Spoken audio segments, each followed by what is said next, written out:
বিসমিল্লাহির রহমানির রহিম। হযরত সামুরা রাদিয়াল্লাহু তাআলা আনহু হইতে বর্ণিত আছে যে রাসূলুল্লাহ সাল্লাল্লাহু আলাইহি ওয়াসাল্লাম ইরশাদ করিয়াছেন, আখিরাতে প্রত্যেক নবীর একটি হাউজ রহিয়াছে। নবীগণ পরস্পর এই ব্যাপারে গর্ব করিবেন যে তাহাদের মধ্য হইতে কাহার নিকট পানি পানকারী বেশি আসে। আমি আশা রাখি পানি পান করার জন্য সকলের চেয়ে বেশি আমার নিকট আসিবে এবং আমার হাউজ দ্বারা পরিতৃপ্ত হইবে। হযরত ওবাদা ইবনে সামিত রাদিয়াল্লাহু তাআলা আনহু নবী করিম সাল্লাল্লাহু আলাইহি ওয়াসাল্লাম ইরশাদ নকল করেন। নবী করিম সাল্লাল্লাহু আলাইহি ওয়াসাল্লামের ইরশাদ নকল করেন যে যে ব্যক্তি এই সাক্ষ্য দিয়াছে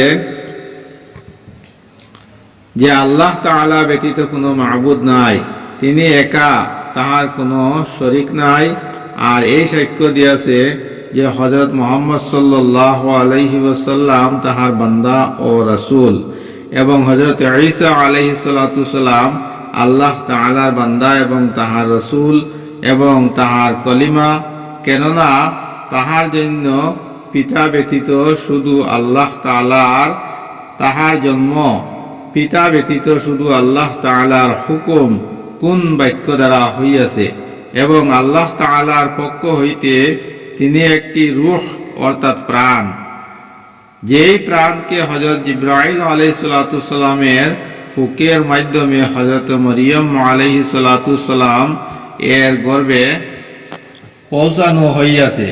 হযরত জিবরাইল আলাইহিস সালাতু সালাম হযরত মরিয়ম আলাইহিস সালাতু সালামের বুকে ফুক দিয়াছিলেন, আর এই সাক্ষ্য দে যে জান্নাত সত্য, জাহান্নাম সত্য। যে ব্যক্তি এই সকল বিষয়ের সাক্ষ্য দিবে, আল্লাহ তাআলা তাহাকে অবশ্যই জান্নাতে প্রবেশ করাইবেন, চাই তাহার আমল যেমনই হোক। হযরত জুনাদা রাদিয়াল্লাহু তাআলা আনহু ইহাও বর্ণনা করিয়াছেন যে সেই ব্যক্তি জান্নাতের 8টি দরজার মধ্য হইতে যে কোনো দরজা দিয়া চাহিবে প্রবেশ করিবে। বুখারী শরীফ।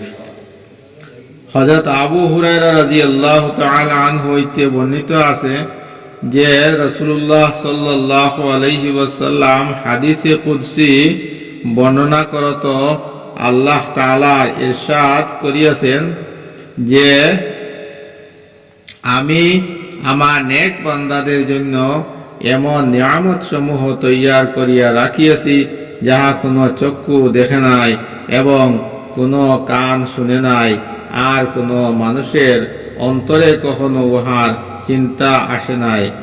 তোমরা ইচ্ছা করিলে কোরআনের এই আয়াত পড়িয়া লও, ফালা তা'লামু নাফসুম মা উখফিয়া লাহুম মিন কুররাতি আ'য়ুন, অর্থাৎ কোন মানুষই ওই নিয়ামতগুলির কথা জানে না যাহা ওই সকল বান্দাদের জন্য লুকাইয়া রাখা হইয়াছে, যাহাতে তাহাদের চক্ষু শীতলকারী বস্তুসমূহ রহিয়াছে।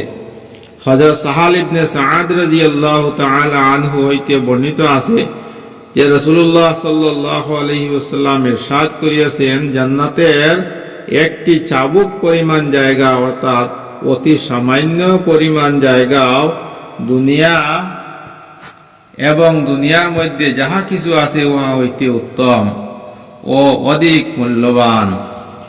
হযরত আনাস রাদিয়াল্লাহু তাআলা আনহু হইতে বর্ণিত আছে যে রাসূলুল্লাহ সাল্লাল্লাহু আলাইহি ওয়াসাল্লাম ইরশাদ করিয়াছেন, জান্নাতে তোমাদের একটি দনুক পরিমাণ জায়গা অথবা এক কদম পরিমাণ জায়গা দুনিয়া এবং যাহা কিছু দুনিয়ার মধ্যে আছে উহা হইতে উত্তম।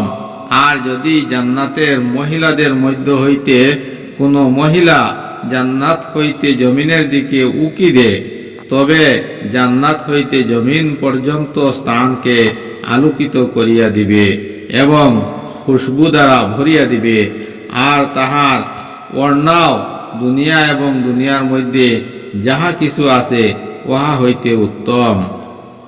হযরত আবু হুরায়রা রাদিয়াল্লাহু তাআলা আনহু হইতে বর্ণিত আছে যে রাসূলুল্লাহ সাল্লাল্লাহু আলাইহি ওয়াসাল্লাম ইরশাদ করিয়াছেন, জান্নাতে এমন একটি গাছ রহিয়াছে যে একজন আরোহী উহার ছায়াতে 100 বৎসর চলিয়াও উহা অতিক্রম করিতে পারিবে না। আর তোমরা চাহিলে এই আয়াত পড়ো, এবং জান্নাতীরা বিস্তৃত ছায়ায় অবস্থান করিবে।